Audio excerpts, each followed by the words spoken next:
عربی حکایت ہے کہ ایک دیہاتی شخص نے اپنی چچا زاد سے شادی کی اور اللہ نے اسے ایک کے بعد دیگرے 9 بیٹے عطا کیے۔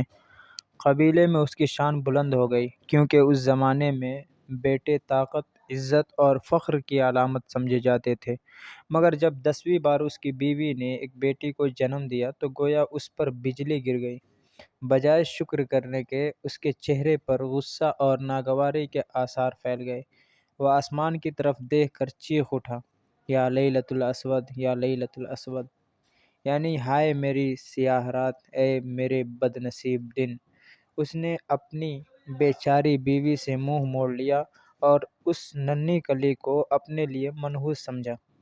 اس کی نگاہ میں بیٹی جرم بن گئی اور اس کی ماں مجرم، بیٹی کے وجود کو گویا اپنے لیے عار سمجھا۔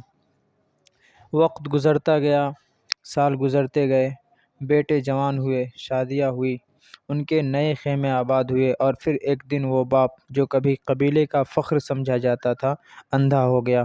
آنکھوں کی روشنی جاتی رہی، طاقت کا غرور مٹ گیا، اور وہ بوڑھا اپنے خیمے میں تنہا رہ گیا۔ 9 بیٹے جن پر اس نے ناز کیا تھا، اپنی اپنی زندگیوں میں مصروف ہو گئے۔ کسی نے پلٹ کر نہ دیکھا، نہ اس کے دکھ کا مداوع کیا۔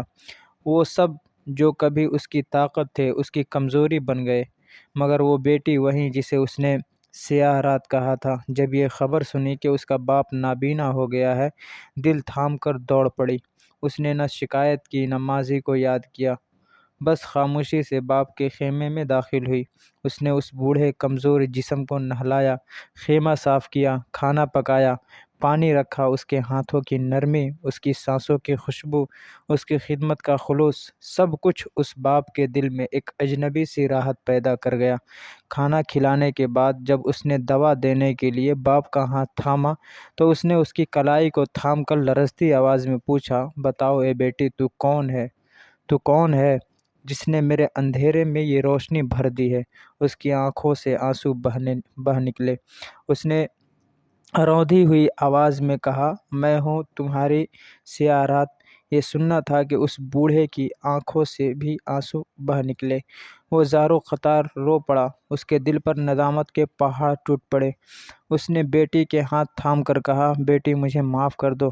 یہ 9 بیٹے، سب سرکش، سب بے وفا، کسی نے میری خیر نہ پوچھی، مگر ایک ہے جو ہر دن میرے سامنے آتی ہے، جس کی خوشبو کستوری اور عود کی طرح میرے خیمے کو مہکاتی ہے۔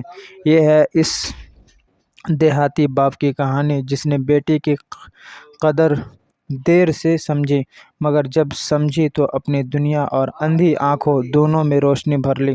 بیٹیاں عار نہیں ہوتی، رحمت ہوتی ہے۔ وہیں دلوں کے زخموں پر مرہم رکھتی ہے، وہیں بوڑھوں کی تنہائیوں کو جنت بنا دیتی ہے۔ اور اگر آپ نے یہ قصہ مکمل سن لیا ہے تو درود بھیجیں اپنے نبی رحمت صلی اللہ علیہ وسلم پر، کہ جنہوں نے فرمایا تھا، جس نے 2 بیٹیوں کی پرورش کی یہاں تک کہ وہ جوان ہو گئی، قیامت کے دن وہ میرے ساتھ یوں ہوگا۔ اور آپ صلی اللہ علیہ وسلم نے اپنی 2 انگلیاں ملا دیں۔